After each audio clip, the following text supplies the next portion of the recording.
Olá, professor Carlos falando para vocês da Unopar. A gente vai fazer inicialmente uma recapitulação do que foi a aula 2, a aula 2 da disciplina Ciências Moleculares e Celulares.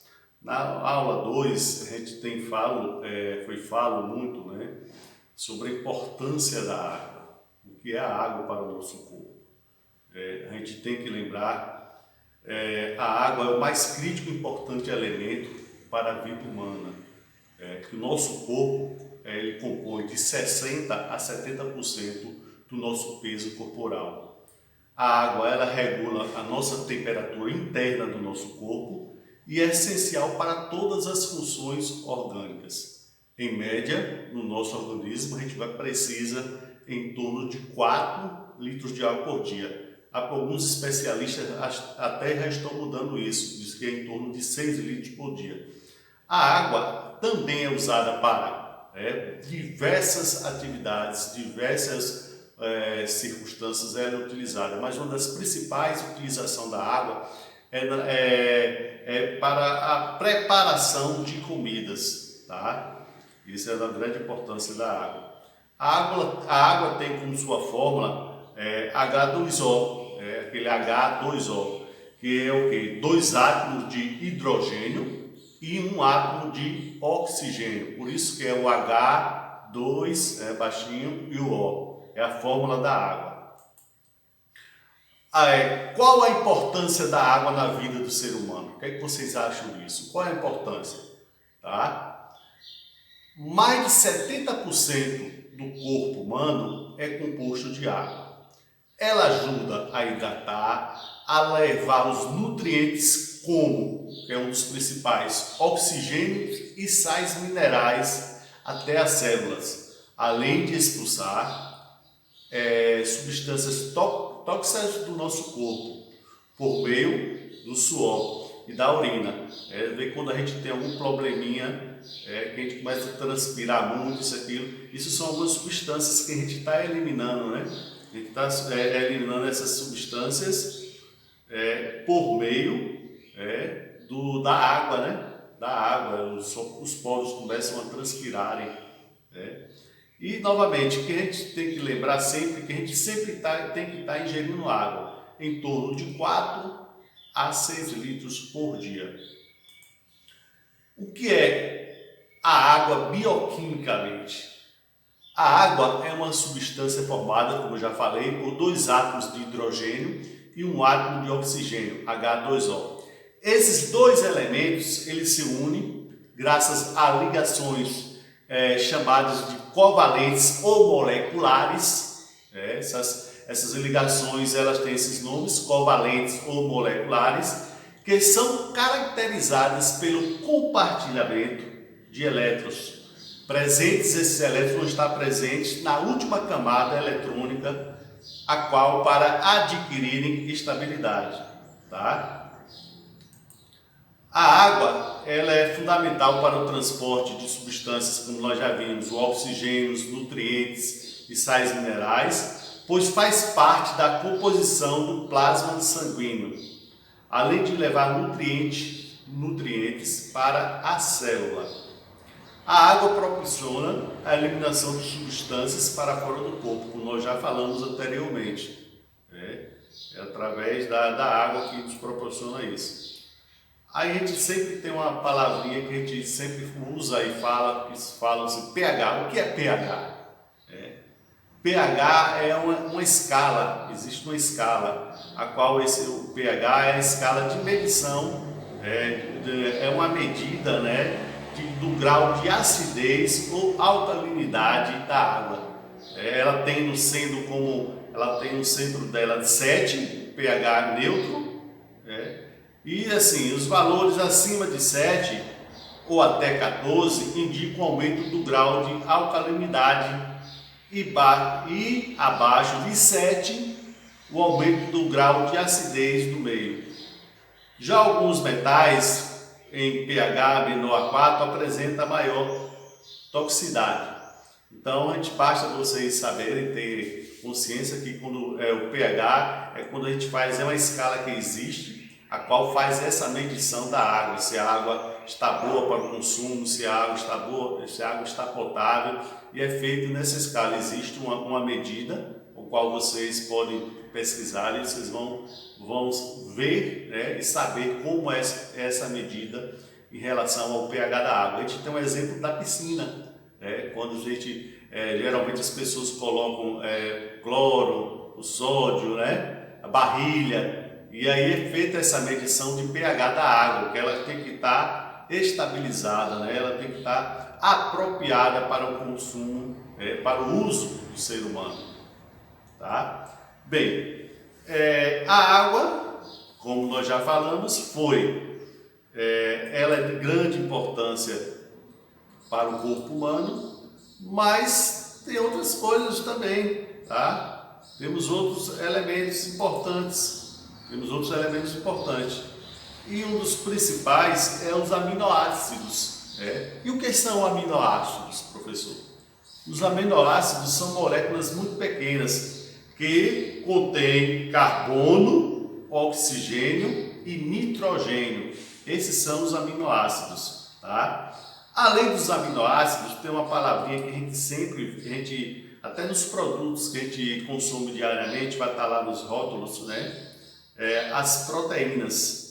E o que são proteínas? Vale lembrar que o nosso corpo precisa de proteínas. A todo instante, né, a gente precisa de proteína no corpo. A gente já, na realidade, a gente tem de 10 a 15% no nosso corpo contém a presença de proteínas. Tá? As proteínas, elas são compostos orgânicos com a maior representatividade celular. As proteínas, elas apresentam uma estrutura e funções diversificadas, ela tem diversas funções. A maior parte da informação genética é expressa pelas proteínas. Então, a maior parte das informações genéticas que a gente tem do nosso corpo, ela é expressa através das proteínas. De acordo, as proteínas, elas têm algumas funções, categorias. Então, categorias das proteínas de acordo com a sua função. São elas a função estrutural, a função hormonal, a função de anticorpo, a de transporte de gases e as ações enzimáticas, tá? Vale lembrar que é sempre bom a gente estar lembrando de proteínas, quando a gente fala de proteínas, que o nosso corpo, assim como a gente tem o pH de medição da água, o nosso corpo também existe uma medição, lógico, isso há uma variação de pessoa para pessoa, de proteínas no corpo. Nada pode ser exagerado, é isso que o professor quer dizer. Essa proteína não pode ser exagerada, porque pode o quê? Se as proteínas for consumida em excesso, pode ocorrer com o organismo e o que? Ele vai acabar adquirindo proteínas que ele não está precisando no seu corpo. Isso não é interessante. Nosso corpo tem o nosso limite, então as proteínas têm que ser de acordo com a necessidade que você tem. Você não pode consumir nem de mais, nem de menos. Porque se você consome demais, o que é que pode acontecer? Vai aumentar o risco de doenças cardiovasculares, tá? Pedras nos rins, o aumento de peso, quando você adquire muitas proteínas, você ganha peso, e possivelmente problema do fígado. Esses são alguns problemas com o exagero das proteínas. Bem, fala-se também outra palavrinha-chave, quando a gente fala de células, moléculas celulares moléculas celulares, as enzimas. A gente falou de proteínas e as enzimas. As enzimas também é um elemento orgânico celular, que na sua maioria das vezes é uma proteína. Então as enzimas, na maioria de suas vezes, é uma proteína também. Lógico que tem suas exceções. Algumas exceções, elas são os chamados ácidos nucleicos. São essas exceções. Então vale lembrar que as enzimas é um elemento orgânico celular. É um elemento orgânico celular, tá?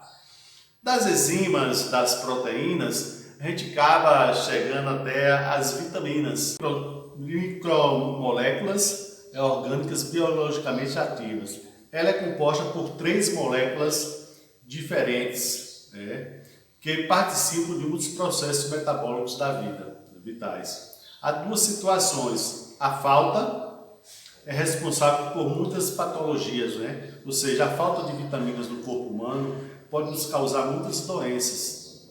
E o excesso também. Nada em excesso a gente sabe que é legal, que é bom.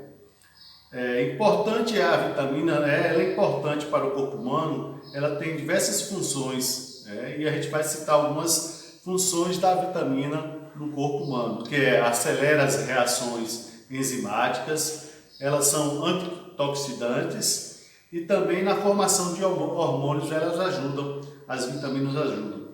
As vitaminas a gente pode classificá-las no complexo vitamínico, que é as vitaminas B, A e C, e nas vitaminas A, D, E e K. Eu vou citar aqui para vocês algumas vitaminas, o que é que ela protege, o que é que beneficia essas vitaminas para o corpo humano e algumas fontes a qual a gente pode retirar, fontes de energia a qual a gente retira essas energias, tá? Para a gente que a gente fique protegido. Bem, a vitamina A. A vitamina A protege os olhos contra a degeneração macular e ainda ajuda no crescimento e manutenção da mucosa. A vitamina A a gente encontra geralmente em vegetais amarelos e alaranjados. Exemplo, a cenoura, a abóbora, pêssego, e os derivados do leite, né? Laticínios derivados do leite, a gema do ovo, tá? Já a vitamina B combate o envelhecimento, é a que a gente mais quer, né? Combate o envelhecimento precoce das células e dá mais disposição e energia. O exemplo das fontes de onde a gente retira a vitamina B são aí das carnes, dos cereais integrais, das folhas verdes, do feijão, do grão de bico, da ervilha e aí fora. Já a vitamina C, ela ajuda e fortalece o sistema imune, né, o crescimento do osso e do tecido conjuntivo. A C a gente tem como fonte de energia, onde a gente encontra mais a vitamina C, na acerola, na laranja, no limão, do abacaxi, brócolis, couve, pimentão.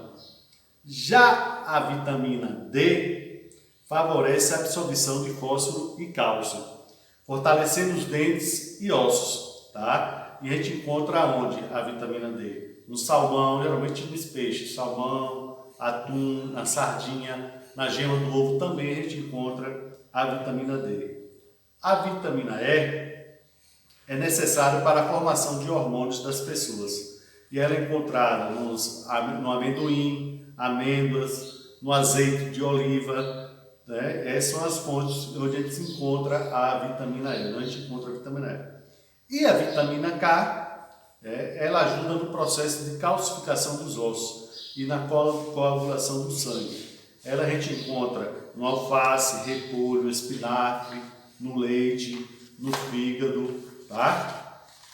Outra fonte importante para a manutenção do nosso corpo são os sais minerais. Os sais minerais. Os sais minerais são eles que desempenham diversas funções, podendo ser encontrados tanto em seres vivos como matérias não vivas. Os sais minerais podem ser encontrados de 2 formas, nos seres vivos ou dissolvidos em água ou imobilizados. Temos aqui algumas funções dos sais minerais, tá? Os sais minerais, ele tem suas funções, ele é dividido em suas funções, as funções e os seus efeitos fisiológicos. As funções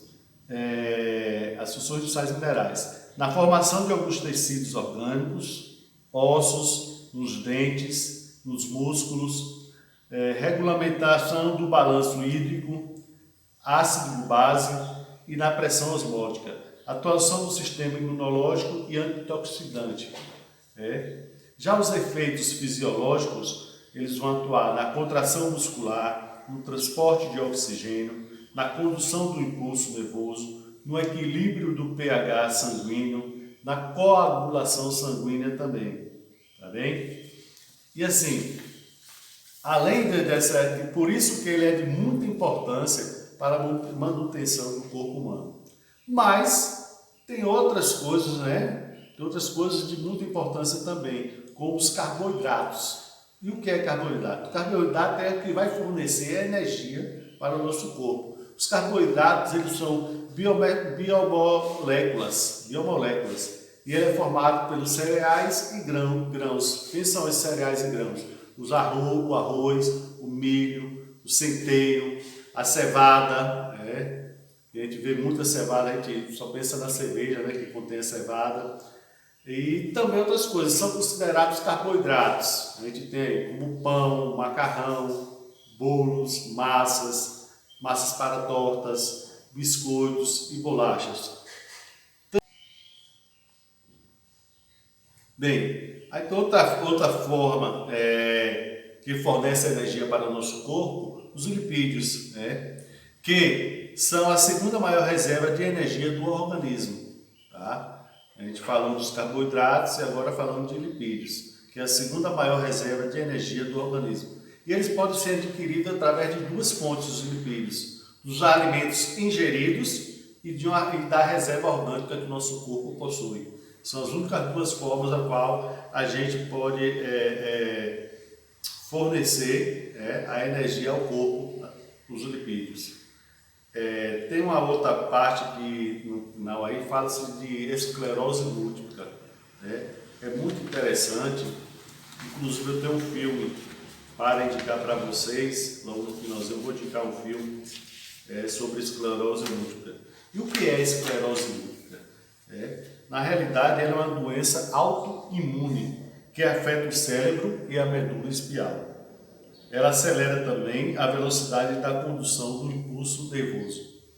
A esclerose múltipla, ocorre o quê? Há uma interferência na comunicação entre o cérebro e a medula espinhal e demais áreas do corpo. Sem causa, ela não existe uma causa definitiva de que por que a pessoa tem esclerose múltipla, e também não existe a cura para a esclerose múltipla.